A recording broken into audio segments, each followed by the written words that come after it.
골로새서 1장 3절에서 5절까지 말씀, 신약성경 324페이지,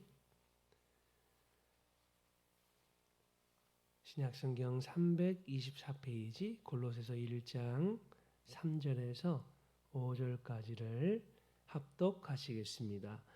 우리가 너희를 위하여 기도할 때마다 하나님 곧 우리 주 예수 그리스도의 아버지께 감사하노라.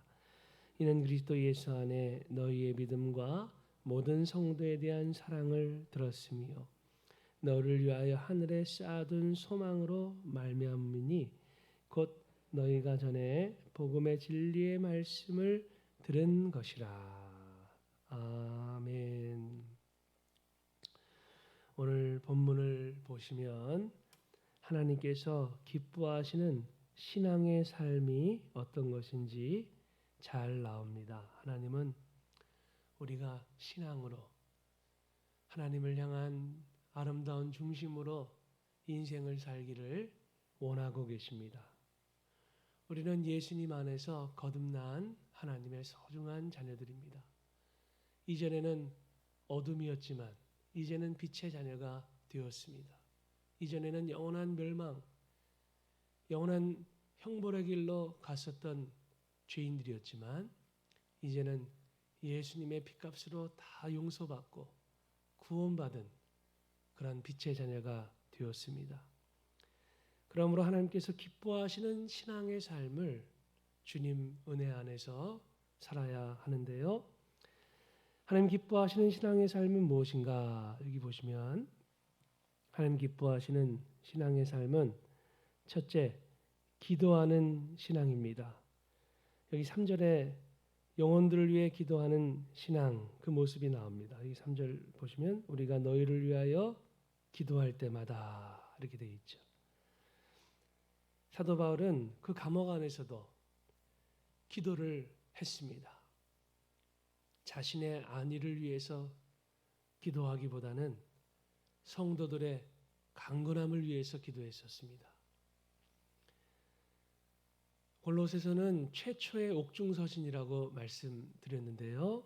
이 골로새서는 빌립보서 또 다른 서신서들과 함께 사도 바울이 감옥 안에서 로마 감옥 안에서 썼던 옥중서신, 그것도 골로새서는 최초의 옥중서신입니다. 사도행전에도 사도 바울이 감옥에 갇혔을 때 찬송과 기도와 찬송으로 하나님께 간절히 영광을 올렸던 사실을 우리가 볼 수가 있습니다. 어떤 상황 속에서도 바울은, 초대교회 성도들은, 믿음의 선진들은 기도를 했습니다. 살아계신 하나님 아버지께, 우리 주 예수 그리스도께 성령님 안에서 무시로 기도를 하고요. 시간을 정해놓고 기도하고 마치 호흡과 같이 그렇게 기도를 했습니다. 항상 기뻐하라, 쉬지 말고 기도하라. 여기 기도하는 신앙이 하나님께서 기뻐하시는 신앙입니다. 기도는 내 자신을 의지하지 않고 겸손히 하나님 앞에 무릎 꿇고 예수님의 보혈의 공로만을 의지하면서 하나님의 도우심과 인도하심과 역사하심을 구하는 태도니까요. 벌써 겸손히 기도하는 그 마음 가운데 하나님의 풍성한 평강과 은혜가 임하게 됩니다. 그러니까 기도하는 마음은 하나님을 겸손히 의지하는 마음입니다. 하나님만 믿고 바라보는 마음입니다. 하나님의 주인 되심을 인정하는 신앙의 중심, 그것이 바로 기도하는 참된 기도의 중심을 올려드리는 삶의 모습입니다. 그러니까 하나님께서 기뻐하시죠. 그 다음에 이제 하나님께서 기뻐하시는 신앙의 삶은요, 두 번째는 감사하는 신앙입니다. 여기 나오죠. 3절에요. 하나님 곧 우리 주 예수 그리스도의 아버지께 감사하노라. 다니엘도 하루에 3번씩 창문을 열고 예루살렘 성전을 향하여 예루살렘을 향해서 하나님께 감사기도를 올려드렸습니다.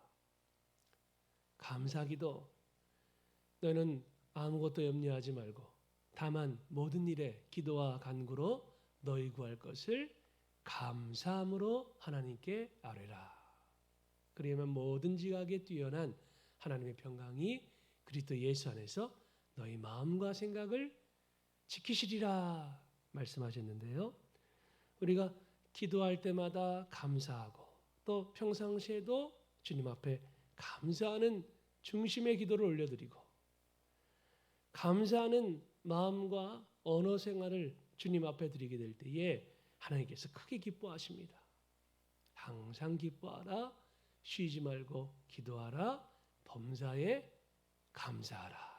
이는 그리스도 예수 안에서 너희를 향하신 하나님의 뜻이니라. 특별히 사도 바울은 고난과 핍박 속에서도 그렇게 감사했죠. 초대교회 성도들은 그렇게 감사했었습니다. 신앙을 지키면서 사명을 감당하는 성도들로 인해서 바울은 하나님께 감사했습니다. 하나님의 은혜로 말미암아 성도들은 당시 고난과 핍박 속에서도 결국 신앙을 지키며 승리했는데요. 이에 대해서 바울은 하나님께 감사를 올렸습니다. 여기 이제 감사의 제목들이 뒤에도 쭉 나오는데요. 바로 예수님 안에 있는 믿음, 그리고 서로를 향한 사랑, 또 하늘 소망, 천국 소망을 품고서는 고난과 핍박 속에서도 끝까지 신앙을 감수하며 지키는 성도들을 보고 사도 바울은 본인도 그렇게 감옥 안에 있지만 핍박 속에 있지만 하나님께 감사하면서 하나님의 은혜가 우리 주 예수 그리스도의 그 은혜와 위로가 심령들에게 풍성하게 임하도록 기도하면서 감사를 했었던 것입니다. 하나님께서 기뻐하시는 신앙은 그렇게 어려움 속에서도 감사하며 주님 앞에 모든 삶을 의탁하는 것입니다. 그것이 하나님께서 가장 기뻐하시는 신앙의 모습입니다. 기도, 감사, 그 다음에 이제 세 번째는요. 예수님을 굳게 믿고 신뢰하는 신앙. 물론 다 연결이 되죠. 이 굳게 믿는, 주님을 굳게 신뢰하는 믿음이 있었기 때문에 기도를 하는 것이고요. 또 감사하는 것이고, 그리고 천국에 대한 소망을 마음에 품고 승리하는 것인데, 예수님을 굳게 믿고 신뢰하는 이 신앙이 가장 근본이 됩니다. 모든 것의 바탕이 되는 것이죠. 여기 4절 보시면 이는 이렇게 사도 바울이 기도하면서 계속 성도들을 생각하며 하나님 앞에 감사했던 이유는 그리스도 예수 안에 너희의 믿음 이렇게 돼 있죠. 예수님 안에 있는 너희의 믿음을 내가 생각할 때에 감사한다. 그리고 너희들을 축복한다. 그런 의미인데요. 예수님을 굳건하게 믿는 것이 가장 필요하고 중요합니다. 특별히 역경 속에서, 고난 속에서. 그 다음에 이제 네 번째 보시면요. 성도들을 주님의 사랑으로 사랑하는 신앙. 이게 또한 가장 중요합니다. 하나님께서 기뻐하시죠. 모든 성도에 대한 사랑을 들었으며. 그렇게 고난과 핍박 속에 있었음에도 불구하고 당시 초대교회 성도들은 신앙을 굳건하게 지킴과 동시에 서로를 향한 주님 닮은 사랑, 서로 사랑하고 은혜를 나누고, 특별히 당시 교회들의 모습을 보게 되면요, 어떤 한 교회가 어려움을 겪으면은 보다 그래도 여건이 괜찮은 또 다른 교회가 그 교회를 돕는 그런 모습들이 성경 곳곳에 나옵니다. 사도행전에도 나오고요.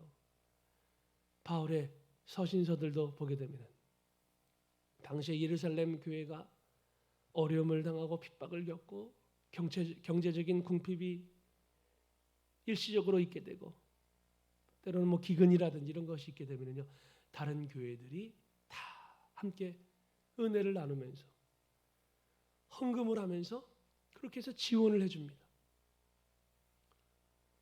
교회 간에도 그렇게 했었고요. 또 성도들 안에서도 그렇게 해서 하나님의 은혜를 사랑으로 유무상통하는 이런 복된 일들이 계속해서 이루어졌습니다. 핍박 가운데 있으니까, 어려움 가운데 있으니까 서로를 그렇게 사랑으로 돕는 것이죠. 그러한 모습들을 보고 사도 바울이 하나님 앞에 영광을 올려드렸습니다. 감사했었습니다. 바로 그런 모습이죠. 이는 그리스도 예수 안에 너희의 믿음과 모든 성도에 대한 사랑을 내가 들었다. 너희들이 함께 사랑으로 나누고 도와주고 섬기면서 사는 그 모습을 볼 때에 내가 너무나 기쁘고 감사하다, 그런 표현입니다. 섬김과 대접을 받기보다는 먼저 사랑으로 섬기는 우리의 신앙이 되어야 합니다. 그리고 참으로 어려움 가운데 있는 교회, 그리고 고난 가운데 있는 성도들, 또 아픔과 역경 가운데 있는 성도와 이웃들을 향해서 우리는 기도를 해야 됩니다. 물론 우리 모두가 어려운 시대 가운데 있지만, 또 생업상의 어려움을 겪고 계신 분들이 많이 계시지만, 하나님께서는 때가 되면 반드시 갑절의 은혜로 회복시켜 주십니다. 하나님께서 공급해 주십니다. 하나님의 나라와 의를 먼저 구하고 그리스도의 사랑을 나누는 인생들에게 반드시 하나님께서는 복의 복으로 채워주십니다. 엘리야가 그 기근 속에서도 사명을 감당하면서 주님의 나라를 위해서, 그 선한 삶을 위해서 사랑으로 사명을 감당했었을 때에 까마귀로도 먹여주셨죠. 사렙다 과부도 하나님께서 다 먹여주셨습니다. 그 가정에 쌀이 끊이지 않도록, 양식이 끊이지 않도록 계속해서 은혜로 공급해 주셨습니다. 그러니까 그러한 모습들이 이제 중요한데요. 우리는 주님의 사랑으로 영혼들을 섬기며 그렇게 함께 은혜를 나눠야 됩니다. 그다음에 이제 마지막으로 보시면은 5번 5절 보시면은요. 하늘에 쌓아둔 소망, 천국에 쌓아둔 소망으로 살아가는 신앙, 이걸 하나님께서 기뻐하십니다. 너희를 위하여 하늘에 쌓아둔 소망으로 말미암음이니 곧 너희가 전에 복음의 진리, 복음 진리의 말씀을 들은 것이다. 이렇게 말씀하십니다. 너를 위해서 하늘에 쌓아둔 소망, 하나님께서는 우리의 최종적인 마음